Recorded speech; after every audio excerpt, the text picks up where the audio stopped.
Hey guys, welcome back to BMW Blog and welcome to Daytona 24 Hours. Before we talk about the race and what's happening this weekend, I wanted to take you for an exclusive look on the BMW M3 CS. As you can see right behind me, first one in the US, signal green M3 CS. It just came out. And of course, I had a chance to talk to the BMW M CEO, Frank Van Mille, about the car. But now it's my turn to kind of take you around, show you the design, and see what's different from this one, from the M4 CSL and maybe the M3 competition. So design-wise, if we start at the front, you can see right away a lot of M4 CSL bits. Of course, the Kine grille, identical to the M4 CSL. It's got a nice red contour right there, motorsport inspired, no surprises there. Of course, you are getting also the carbon fiber bits from the M4 CSL. You can see the air intakes right here. And similar front spoiler. It's just a little bit different compared to the M4 CSL, but overall, very similar look. The one thing that's also important for the M4 CSL are the headlights. They actually turn yellow, as you can see. So same yellow contour, specific to the M4 CSL and unique to this car too. BMW M decided to use the same carbon fiber hood. But as you can see, it's just a little bit different from the M4 CSL. It doesn't have the red lines running across, but overall, same lightweight technique, same type of design.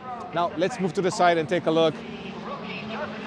The other thing that's unique to the car, you're getting some bronze wheels, which apparently you can only buy them on the M3 CS. You can see them right here. Of course, red calipers to go really nice with that. Typical M3 badges, you can see the CSL type of badge, M-style mirrors, no surprise there. It's an M3, so of course you're gonna get that.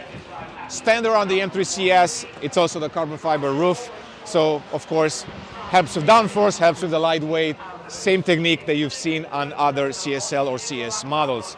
Let me open the door for a second so you can see. Carbon bucket seats are standard.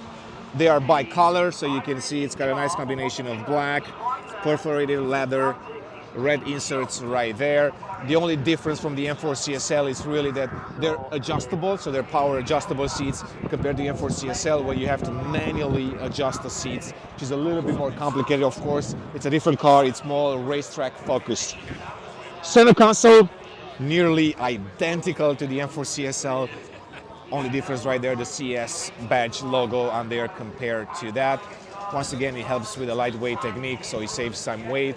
There are no cup holders, so if you're looking for a cup holder in this car, you're not gonna get that.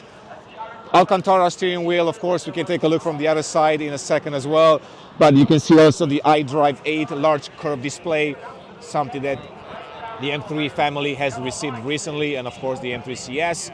The biggest difference compared to the M4 CSL, the M4 CSL kind of retains that iDrive 7 and the small screen. Rear seats. I was truly hoping the BMW will give us the bucket seats from the M5 CS. That would have been kind of cool, but they decided this is more of a daily driver and they wanted to have place for 3 people in the back, and they decided to go with a normal bench.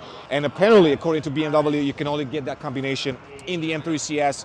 So if you're thinking that you might be able to customize your M3 competition to look exactly like this one, it might not be possible. Let's take a look at the back. No surprises here. Of course, it has to be a little bit more tamed down compared to the M4 CSL. So you're getting this normal spoiler, carbon fiber, of course. And another difference compared to the M4 CSL, you're getting normal taillights. If you recall, the M4 CSL kind of had the wire kind of graphics inside. Very cool, very unique. So that's another major difference in between the two cars. Carbon fiber rear diffuser, of course. Titanium exhaust, also specific to the M3 CS, and according to BMW, it sounds louder than the stock M3 competition. Really, your typical M3 from behind with the typical CS additions. Now let's take a look from this side, maybe from the passenger side. I mentioned the steering wheel, of course, Alcantara. Overall, I truly like the cabin. I'm not a fan of iDrive 8 because of the physical, buttons missing, and you have to do everything from the menu. But I think the combination actually works quite well in this particular car. And once again, as you can see, it's only 8-speed auto. There is no manual transmission for this car. Other changes compared to the M3 competition, basically you're getting more power in this car. So BMW says around 543 horsepower, 550 PS.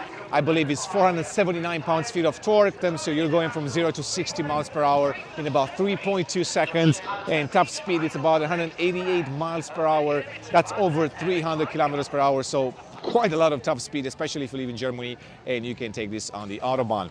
There are some suspension changes as well. So I was talking to Frank Vermeil, and he said that there are differences compared to the M3 competition. So they've tuned the suspension a little bit, the chassis too. Of course, the engine has a new software mapping and a few improvements when it comes to the turbo pressure to get that power out of the S58 engine.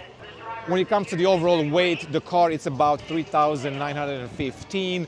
Of course, it is a little bit heavier than the M4 CSL. Different cars, the car it's also missing the rear bench, so of course it's going to be lighter than this one. BMW M has refrained from telling us how many units they're going to build.